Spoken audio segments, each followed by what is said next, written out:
Hi there, Phil Chantry here from Action Coach, and this is the 58th recording I'm doing of our Profit First session. And with me today, I've got Clare Moore from C3M Studio. So firstly, I'd just like to say a big hello to you, Clare. Hello, Phil. Thank you for inviting me to. No problem. No problem at all. So for those of you that people that are out there that don't know who you are, sorry, who are you? Where do you work? What do you do? And how do you help people? So my name's obviously Clare, and I am the founding director of C3M Studio, Architecture and Design. We established ourselves in 2009 after I left commercial practice. We work with a combination of commercial clients, domestic clients, retail, industrial clients. We're quite lucky in our diversity of work. We've tried to keep that throughout. It's now nearly 13 and a half years that I've run the business, because that way you can weather the storm when things like the last 3 years happen. So at the moment we've got much more residential than we had formerly, but historically we had more commercial office refurbishment work. Okay, so why more resi stuff now than commercial work? That was a knock-on effect of COVID, really. So we were doing we were working with a lot of charity HQs and central London refurbishment workplace environments, which we loved doing. But as that took us through lockdown, and we had a lot of residential inquiries, and I think with the amount of people that were staying put, we had a lot of small residential inquiries, and we also had small developers approaches who had found plots of land, wanted to jump in the property ladder, and everyone knows how to develop a plot of land, don't they? So it's quite useful in telling them what they can and can't do. Brilliant. So were a lot of these, I'm just imagining, sort of home to office conversions, or wasn't it really like that? Were they just pure resi stuff? All different. So some of them, we got a barn conversion in Sevenoaks, right at the start of lockdown, just as it was happening. We got an introduction through Mind, the charity, to a brother-in-law who was speaking to 3 architects. So that was, again, word of mouth is something that's really important to us. So we think they're some of our best clients. So a big project was a big house in Bickley, nearly 1.5 million refurbishment, an extension, big arts and crafts house. It went smoothly through planning within 9 weeks, which is record-breaking for Bromley. So it was the right time within lockdown at the start, and that again was a very, not a typical, but that was a sort of core project. There was a few. Some of the workplace environments were still going on in Soho, but also in South London. It was getting to know that local market. Good. So in terms of forgetting about the sort of commercial to resi sort of move, were there any other changes you noticed in your business or in the industry since the start of 2020? Oh, massively. Well, at the start of 2020, we were about to sign a lease on a workspace called Second Home.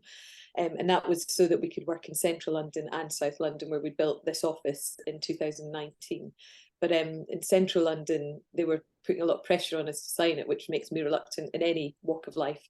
And you could feel what was coming. We're all sitting on site, I think, at the start of February, coughing a lot, the whole team. And I think we all had COVID, but it wasn't testable then. So, but we all sort of weathered the storm and got through it, and we got that to practical completion at the start of COVID. But then that building lay empty on and off because they had vulnerable people in it linked to the charity.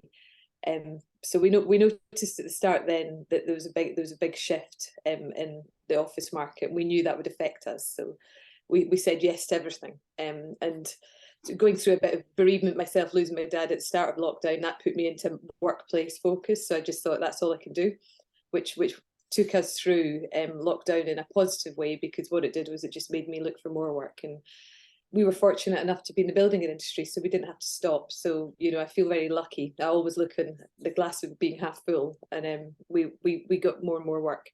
And we got into the retail sector, and we got interesting clients, we got challenging clients. There's always every interesting client can be very challenging. It starts off with all the motivations in the world, but then there's an awful lot of intensity in it. But that's why I love what we do, because there's no project that's the same. And throughout lockdown, we realised that we could see the shift, and as long as you're ahead of the curve, watching what's going on and making sure you're the next person to go to, you will always get work. And I think that in the construction industry, everyone's found that it's been fortunate for us. Yeah, I mean, I had a few trades clients at the start of 2020, and within a month they were pretty much back on the tools again. So it was yeah, it was good. So in terms of the sort of the biggest wins that you've seen since the end of lockdown, if we ignore COVID lockdown and everything, what are the biggest wins that you've sort of seen in the last year or so then, Claire, for your business? Biggest wins in the last year is the benefits of having all people remote working. So it took a bit of teething problems because everyone thought they were able to do it, but nobody was set up at the start of lockdown. But we didn't overly freelance stuff out. We decided to do as much as we could ourselves. And make sure we didn't overstretch ourselves, but we kept, making sure we could do a certain amount of work, but we might not sign up for the whole job. We'd be quite honest with clients. You can hand this over. Because some architects and design professionals say we can do it all, and they can't. They inevitably can't. And we can do it all, but if we know we don't have the capacity to do a £10 million job from start to finish, we'll say. Whereas now we've learned from that how to get the capacity, and partly joining BNI, where I met you, Phil, that's why we joined, because at the start of last year we suddenly felt quite vulnerable in our black book suppliers locally, where we're fine in central London, but locally you'd get someone recommended to you through the building industry and they would be not necessarily that reliable. That's all I can say in any shape or form. Whereas there's accountability when you join a network and you all know each other and you turn up, don't you? The fact that you turn up means you're there. So yeah, a huge shift was us even joining that, because there's a snobbery with a lot of architects, still a snobbery. Why would you join a network, a network marketing business? And there's more reasons than just for that. And recently, with the change to our business, which is expanding quite rapidly, it's meant that I'm able to just pull in people. Stop trying to do your bookkeeping. Give it to one of the accountants, and speaking to you as a business coach, obviously, as well. Good. So what would you say your plans are within the next sort of year, 18 months? Then would you say, Claire? Well, the plan that I'm starting to write, the business plan, which is for investors as well, is the plan is over the course of the year to expand rapidly enough to keep everything under control, not necessarily about profit, but within the next three years, heading to sort of 1 million, then 10 million in 10 years, so that our actual turnover increases tenfold is the plan. So rather than ever feel that you can turn a project down, you just keep it moving forward. So we're looking to expand, because I have found that with my business partner that left recently, he was wanting to stay small, I was wanting to grow. So we had different intentions. So it's given an opportunity for the business to flourish, which we found in the last month. I've seen that happen quite a lot, actually, where you get to a stage whereby two people want different things, and you've got to go separate ways. There's no other way of making it work. So no, that's great. So just final two questions that I suppose, Claire, is who would I'm assuming there are probably more than one type of ideal customer you would like to be introduced to, but if someone's watching this right now that might be your future ideal customer, what do they look like? Who are they? Where are they based? Fill us in. Well, I'd be reluctant to say what they look like. That would really pigeonhole me.